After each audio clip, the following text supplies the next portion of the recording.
मैं कुछ अर्सा से ना वेट रिड्यूस करने की कोशिश करी थी लेकिन हो नहीं रहा था। हालांकि इससे पहले मैंने कई बार वेट लॉस किया है लेकिन इस बार कोई भी टेक्निक काम नहीं करी थी और इतनी स्ट्रगल के बावजूद जब मैं वेट रिड्यूस नहीं कर सकी ना तो फिर मैंने रिसर्च की और मुझे हार्मोनल इनबैलेंस के बारे में पता चला। आपको पता है हार्मोनल इनबैलेंस खवातीन में बहुत ज़्यादा कॉमन है और हमारी इतनी ज़्यादा प्रॉब्लम जैसे कि एक्नी होना, हेयर लॉस होना और हर वक्त थके थके रहना, मूड स्विंग्स होना, लो फील करना और वेट गेन हो जाना और उसको रिड्यूस ना कर पाना, इस तरह के और भी बहुत सारे इश्यूज हैं जो जिनकी root cause he hormonal imbalance है।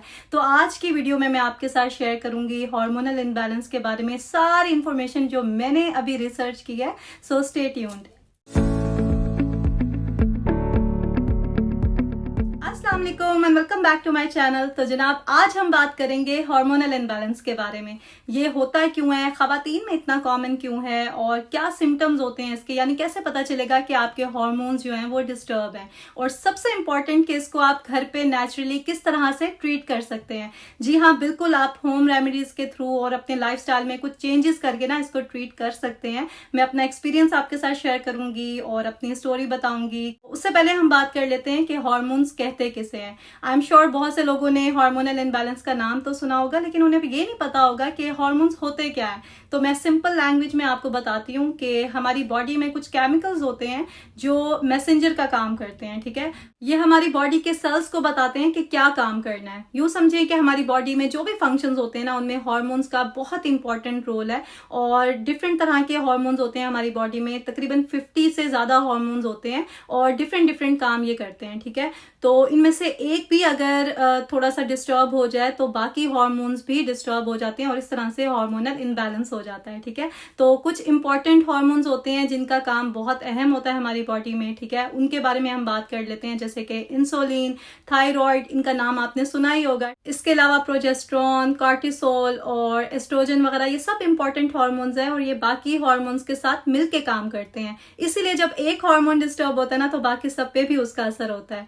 तो अब हम बात कर लेते हैं कि खवातीन में हार्मोनल इनबैलेंस इतना कॉमन क्यों है। वो इसलिए क्योंकि खवातीन में जो रिप्रोडक्टिव सिस्टम होता है, आप देखें प्यूबर्टी से लेके जो मंथली साइकिल होता है कितनी फ्लक्चुएशन होती है हार्मोन्स में, फिर प्रेगनेंसी और मेनोपॉज तक जो है ना हार्मोन्स में बहुत ज़्यादा उतार चढ़ाव होता है और ये एक मेन रीज़न है हार्मोनल इनबैलेंस होने की। इसके अलावा और भी बहुत सारी रीजन है। आप देखें हमारा लाइफस्टाइल जो है वो किस कदर चेंज हो चुका है। अगर आप इसे कंपेयर करें आज से कोई 50 साल पहले से, ये जो पिज़्ज़े, बर्गर और तरह तरह का प्रोसेस्ड और जंक फूड खाने की हमें आदत हो गई है। इवन के हेल्थी फूड भी अगर हम लें तो वो भी उतना प्योर नहीं है जितना पहले होता था। इसके अलावा रातों को देर तक जागना और नेगेटिविटी है हर तरफ। तो ये जो स्ट्रेस है ये भी एक मेन रीज़न है हार्मोनल इनबैलेंस होने का, और किसी भी बीमारी में आप देखें स्ट्रेस तो बहुत इंपॉर्टेंट रोल प्ले करता है।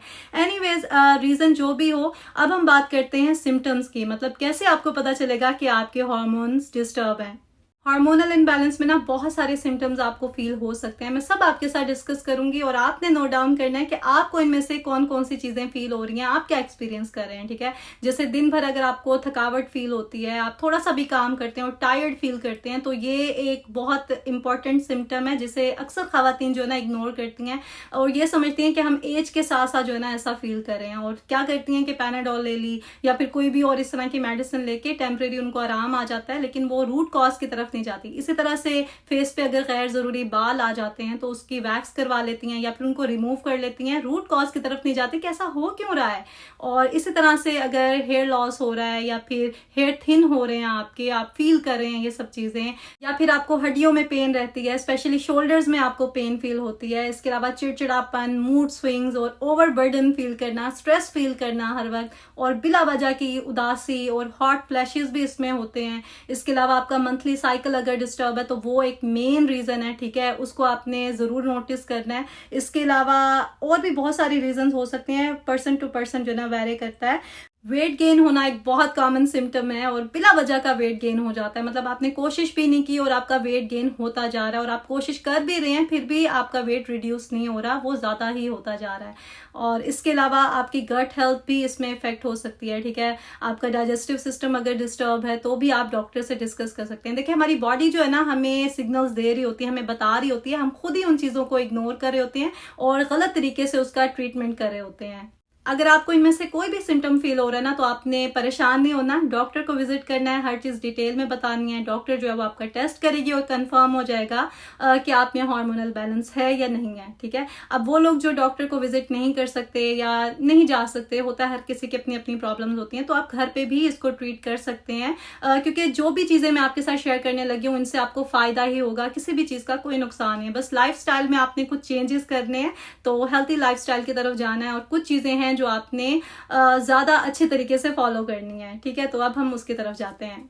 हार्मोनल इनबैलेंस को नेचुरली ट्रीट करने के लिए सबसे पहले तो हमने वेट रिड्यूस करना है, क्योंकि वेट गेन होने की वजह से भी हार्मोनल इनबैलेंस होता है और हार्मोनल इनबैलेंस की वजह से भी वेट गेन होता है। तो इन दोनों केसेस में आपने वेट तो रिड्यूस करना ही करना है। वैसे भी जो है ना, वेट गेन होने की वजह से और बहुत सी प्रॉब्लम्स हो सकती हैं आपको। तो सबसे पहले तो आपने टॉप ऑफ द लिस्ट लिखना है कि आपने अपना वेट रिड्यूस करना है। आप किस तरह से करना है वो मैं आपको बताती हूँ। सबसे पहले तो आपने अपनी ईटिंग हैबिट्स चेंज करनी है, और मैं आपके साथ जल्दी से शेयर कर लेती हूँ कि मैं पूरे दिन में क्या खाती हूँ, इससे भी आपको आइडिया हो जाएगा। तो सुबह 11 बजे के करीब मैं मॉर्निंग ड्रिंक लेती हूँ, जिसमें नीम गर्म पानी में कभी मैं चिया सीड्स ऐड कर लेती हूँ, कभी सौंफ डाल लेती हूँ, या कोई भी ऐसी चीज़ जिसे वेट लॉस में हेल्प हो वो मैं ले लेती हूँ। उसके बाद नाश्ते में थोड़े से फ्रूट्स, नट्स और एग ज़रूर लेती हूँ, क्योंकि हाई क्वालिटी प्रोटीन लेना हर मील में बहुत ज़रूरी है। 11:30 तक ना मैं नाश्ता कर लेती हूँ, और फिर लंच होता है हमारा 4:30 के अराउंड, और लंच में जो भी बनाओ घर में मैं वो खा लेती हूँ। अगर कोई सब्ज़ी बनी हो तो फिर साथ में शामी कबाब ले लेती हूँ, ताकि प्रोटीन की डेफिशिएंसी ना हो।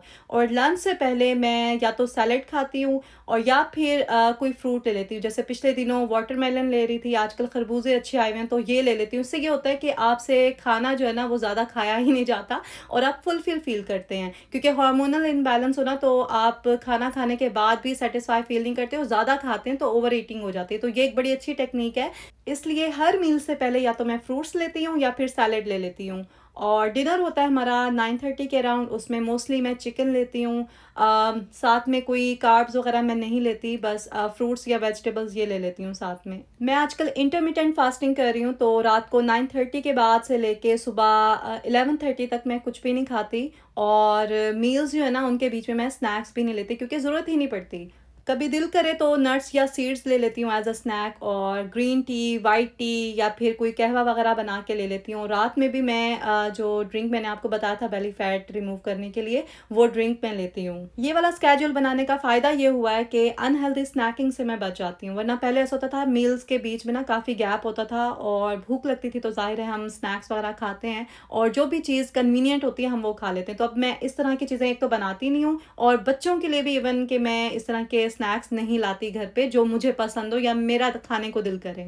तो हर तरह के बेकरी आइटम्स और मीठा वगैरह मैं पूरी कोशिश करती हूँ कि ना लूँ, और कभी बहुत दिल करे तो कुछ मीठा खा लेती हूँ हफ्ते बाद या 10 दिन बाद, लेकिन कोशिश पूरी होती है कि मैं अवॉइड करूँ, क्योंकि अगर आपका हार्मोनल इनबैलेंस हो रहा है तो आपको मीठा तो अवॉइड करना ही होगा।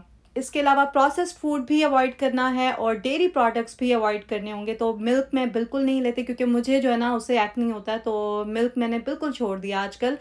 थोड़ा सा दही कभी मैं ले लेती हूँ, अदरवाइज डेयरी प्रोडक्ट्स में मैं कुछ भी नहीं ले रही फ़िलहाल। तो पूरी कोशिश कर रही हूँ कि हेल्थी फूड लूँ, और इसके साथ हेल्थी फैट्स लेना भी बहुत ज़रूरी है। अगर हार्मोनल इनबैलेंस हो तो उससे भी ट्रीटमेंट में आसानी होती है। डाइट चार्ट बना के आपने इसको फॉलो भी ज़रूर करना है। और सेकंड काम जो आपने करना है वो है वॉक। देखें, वॉक करने से ना आपके बहुत सारे प्रॉब्लम्स ऑटोमेटिकली ठीक हो जाते हैं। तो 10 मिनट से आप चाहे स्टार्ट करें अगर आपको आदत नहीं है, और आहिस्ता आहिस्ता आप उसकी ड्यूरेशन बढ़ाते जाएं। तो डेली अगर 40 मिनट्स के आप वॉक करते हैं, आप देखें आपका वेट भी उससे रिड्यूस होगा, और बहुत सारे आपको इससे फ़ायदे होंगे। आपका स्ट्रेस जो है वो भी कम होगा, और आप बाहर जाएंगे अच्छा फील करेंगे। अगर बाहर नहीं जा सकते आप घर में ही वॉक कर लें, किसी भी जगह पे वॉक कर लें, वर्कआउट कर लें, योगा कर लें, पर आपने करना है डेली।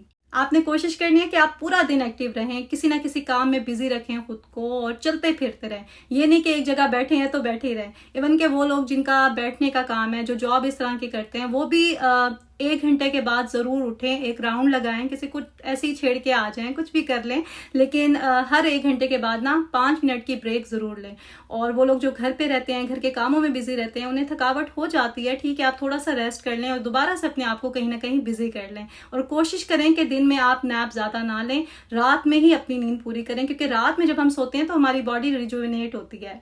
हमारी बॉडी का एक एक सेल जो है ना रिकवर हो रहा होता है। ये सिस्टम अल्लाह ताला ने बनाया है, ठीक है। तो रात को 11 बजे से लेके 3 बजे तक का जो टाइम है ना, ये विंडो आप कोशिश करें कि आप जरूर सोएं इस टाइम, ठीक है। रात को 10 बजे सो जाएं, सुबह बेशक आप 6 बजे उठ जाएं, 5 बजे उठ जाएं, तो आपकी नींद जो है वो बहुत अच्छे से पूरी हो जाएगी। मैंने आज आपके साथ जो भी शेयर किया ना, इससे आपको फायदा ही होगा। इसलिए अगर आपको डाउट भी है ना कि आप में हार्मोनल इनबैलेंस है, आपको एक भी सिम्टम फील हो रहा है या इवन कि नहीं भी फील हो रहा कुछ, फिर भी आप इस लाइफस्टाइल को फॉलो कर सकते हैं, क्योंकि इससे जो है ना आपकी लाइफ की क्वालिटी इंप्रूव होगी, आपकी हेल्थ इंप्रूव होगी। और आई होप कि आज की वीडियो से आपको हेल्प मिली होगी। अगर आपको कोई भी बात अच्छी लगी हो, जरूर मुझे बताना कि आप कौन कौन सी चीजें फॉलो करने वाले हैं और कौन सी चीजें आप ऑलरेडी कर रहे थे। मैं मिलूंगी आपसे नेक्स्ट व्लॉग में। अपना ख्याल रखें और मुझे जरूर बताना कि नेक्स्ट वीडियो मैं किस टॉपिक पे बनाऊं। इस बार मैं चाह रही हूँ कि आपकी पसंद का टॉपिक हो, ठीक है। तो मिलते हैं फिर नेक्स्ट व्लॉग में। अपना ख्याल रखें, दुआओं में याद रखें। अल्लाह हाफिज।